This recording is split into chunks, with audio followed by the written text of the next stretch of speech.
नमस्कार, आप देख रहे हैं हल्ला बोल टीवी। मैं हूं दीपक शर्मा और कई तरह की बातें चल रही हैं। प्रशांत किशोर टूट गए हैं, प्रशांत किशोर निराश हो गए हैं, प्रशांत किशोर अब बिहार नहीं आएंगे, प्रशांत किशोर अब बिहार की राजनीति छोड़ देंगे। तो हम आपको बता दें कि प्रशांत किशोर बिहार आ चुके हैं और बिहार में फिर से 15 जनवरी के बाद वे पदयात्रा करने वाले हैं, गांव-गांव जाने वाले हैं, पंचायत-पंचायत जाने वाले हैं और लोगों को यह बताने वाले हैं कि हम आपके साथ खड़े रहेंगे। क्या कुछ करने वाले हैं प्रशांत किशोर बिहार में, इस बारे में जानकारी देने के लिए हमारे साथ हैं जन सुराज के वरिष्ठ नेता सरवर अली। तो सरवर अली जी, प्रशांत किशोर के बारे में तो बड़ी अफवाह उड़ी कि अब वे टूट गए हैं, निराश हो गए हैं, उन्होंने बिहार छोड़ दिया, अब वे बिहार लौटकर नहीं आएंगे। हमें जो खबर है कि प्रशांत किशोर आज ही बिहार पटना लौट चुके हैं। सबसे पहले बहुत बहुत धन्यवाद और आपको, आपके दर्शकों को भी बहुत बहुत शुभकामनाएं। सही बात है कि आदरणीय प्रशांत किशोर जी पटना में हैं और जो लोग ये सोच रहे हैं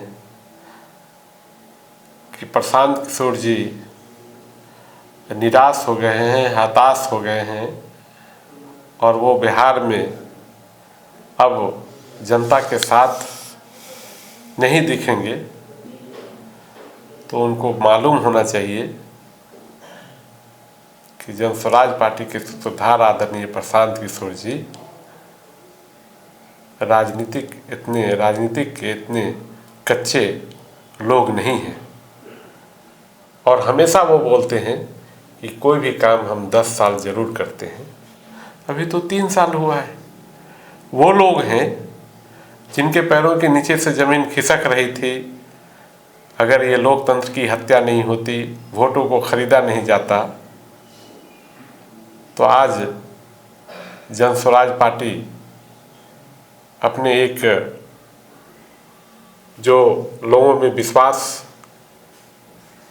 करने का जो मुहिम लेकर आदरणीय प्रशांत किशोर जी चले थे, वो विश्वास भी बना था। लेकिन जब पैसे के बदौलत, सत्ता के बदौलत, सिस्टम के बदौलत जब वोट को खरीदा जाए तो सरासर लोकतंत्र की हत्या है। तो वैसे लोगों को लग रहा है कि प्रशांत किशोर जी अब बिहार नहीं आएंगे, टूट गए हैं, निराश हो प्रशांत किशोर जी तो लेकिन मैं आपको विश्वास दिलाता हूं, आपके चैनल के माध्यम से बिहार की जनता को अपील करना चाहता हूं कि प्रशांत किशोर जी न टूटे हैं, न निराश हुए हैं, न झुके हैं।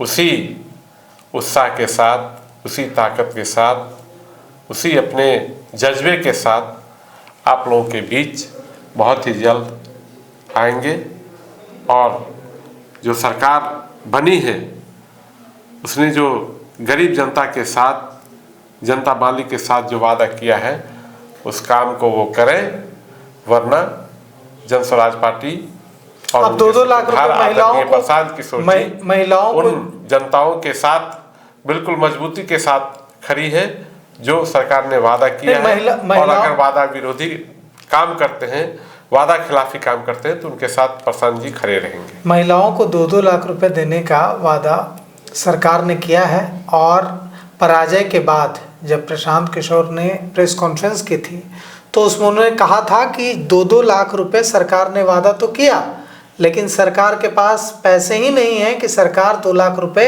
1.5 करोड़ महिलाओं को देगी। और सरकार, हम जानते हैं कि सरकार नहीं देगी। तब सरकार कहेगी कि ये कंडीशन पूरा नहीं कर रहे हैं इसलिए नहीं दे रहे हैं, इन महिलाओं को ये कंडीशन पूरा कर रहे हैं इसलिए नहीं दे रहे हैं। वैसी स्थिति में हम घर घर जाएंगे, फॉर्म भरवाएंगे और सरकार से पैसे दिलवाने के लिए लड़ाई लड़ेंगे। तो क्या 15 जनवरी के बाद प्रशांत किशोर फिर से अपनी पदयात्रा बिहार में शुरू करने जा रहे हैं?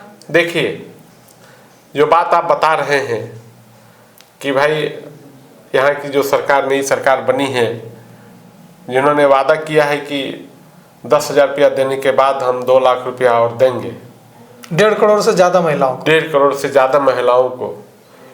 तो आप भी पत्रकार हैं, सीनियर पत्रकार हैं, काफ़ी दिनों से बिहार में हैं, आप ही जरा बताइए कि क्या ये संभव है कि 2 करोड़ से ऊपर महिलाओं को वो 2 लाख रुपया दे सकते हैं?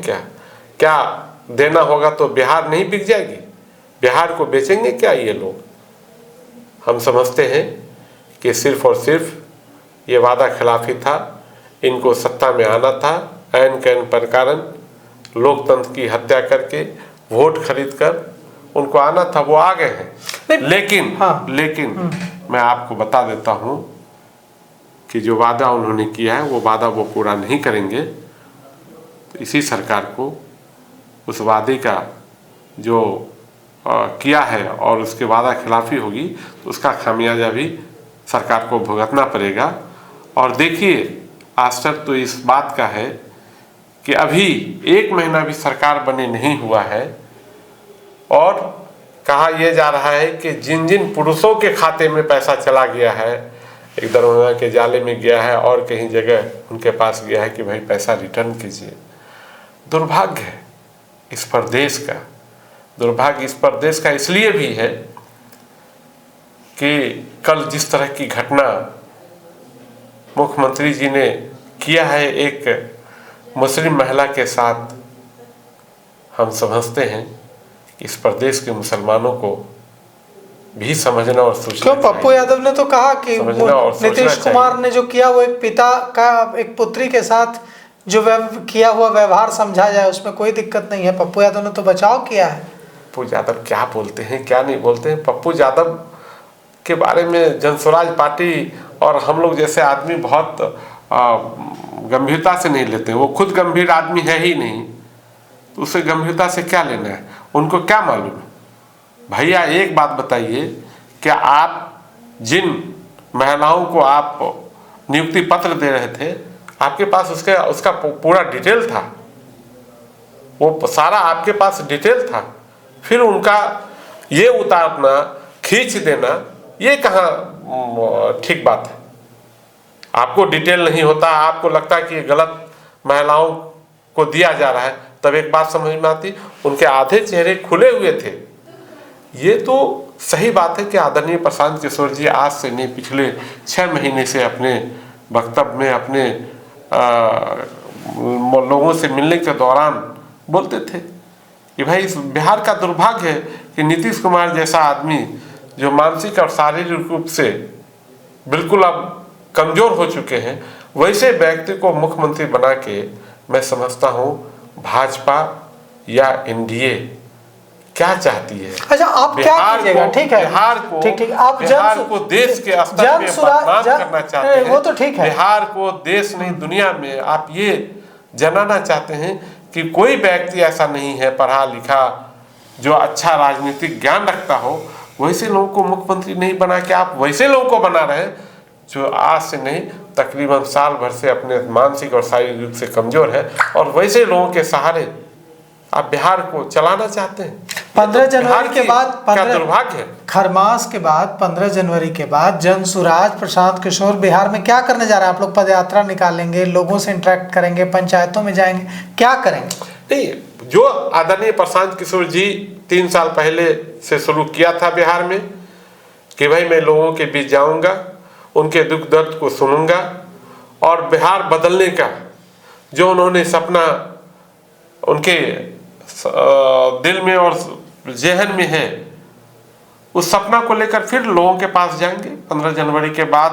अभी डेट फिक्स नहीं है, लेकिन मैं समझता हूं कि जल्दी, अभी भी देखिए ना, जो मेन विपक्ष का रोल अदा करना चाहिए वो आदमी बाहर घूम रहा है, यूरोप घूम रहा है, और आदरणीय प्रशांत किशोर जी बिहार में लगातार हारने के बाद भी वो लगातार बिहार में है। और देखिए, बड़ी बात है, बहुत सोचने और समझने की बात है, लोग समझे इन बातों को कि आदरणीय प्रशांत जी ने लगा कि हमारी कहीं न कहीं कुछ कमियां रह गई, जो मैं लोगों को अपनी बात नहीं समझा पाया, और तो उन्होंने कांग्रेस के साथ उस अपनी कमजोरी को उस बात को बता देना चाहता हूं, कांग्रेस के साथ उस कमजोरियों उन कमजोरियों को आप कांग्रेस के साथ मिलकर दूर करने की कोशिश नहीं, बिल्कुल नहीं। मैं क्या कहना चाह रहा हूं, पहले मेरी बात पूरी होनी चाहिए। उस कमजोरियों को कहीं न कहीं अपने को एहसास दिलाने के लिए उन्होंने 24 घंटे का उपवास किया और पूरी बिहार के लोग जो जनस्वराज पार्टी से मोहब्बत करने वाले लोग हैं, कार्यकर्ता, नेता, सब लोग वहाँ मौजूद अच्छा, थे। ऐसा अब सरवर अली साहब एक बात बताइए, ऐसा तो नहीं है कि जो खबर आ रही है कि जनसुराज का विलय हो जाएगा कांग्रेस में, ऐसा कुछ है क्या? मुझे तो नहीं लगता है कि जनसुराज का विलय हो जाएगा कांग्रेस में। देखिए ये अफवाह है, ये सब बिल्कुल अफवाह है। जनस्वराज पार्टी उसी उम्मीद के साथ जो लोगों का गठबंधन होगा कांग्रेस से, क्या होगा उम्मीद है। हाँ। जो लोग सोच रहे हैं कि जनस्वराज पार्टी बिहार बदलने आई है, बिहार के पलायन को रोकना चाहती है, बिहार की शिक्षा व्यवस्था को बेहतर करना चाहती है, बिहार की बेरोजगारी को खत्म करना चाहती है, बिल्कुल उसी अंदाज से, उसी उमंग से, उसी ताकत के साथ बिहार की जनता के साथ घूमेगी, बिहार की जनता के साथ। हमें जो खबर मिली है वो ये खबर है कि प्रशांत किशोर और प्रियंका गांधी के बीच जो एकदम 2 घंटे की बंद कमरे में मीटिंग हुई है, उसमें प्रशांत किशोर से पूछा प्रियंका गांधी ने कि कोई फॉर्मूला है जिससे मोदी सरकार को 2029 से पहले ही गिरा दिया जाए। अब क्या प्रशांत किशोर उस फॉर्मूले को टटोलने खोजने में लग गए हैं? नहीं, मुझे ये बताइए कि प्रशांत जी और प्रियंका जी की मुलाकात होती है, ठीक बात है। राजनीति में जो लड़ाई होती है, मत की लड़ाई होती है, मन की लड़ाई नहीं है। प्रियंका गांधी जी से या और किन्हीं लोगों से न जनस्वराज पार्टी के लिए बैर है और न वो लोग जनस्वराज पार्टी से बैर करते हैं। एक सोच है, एक विचारधारा है, विचारधारा की राजनीति में लड़ाई होती है।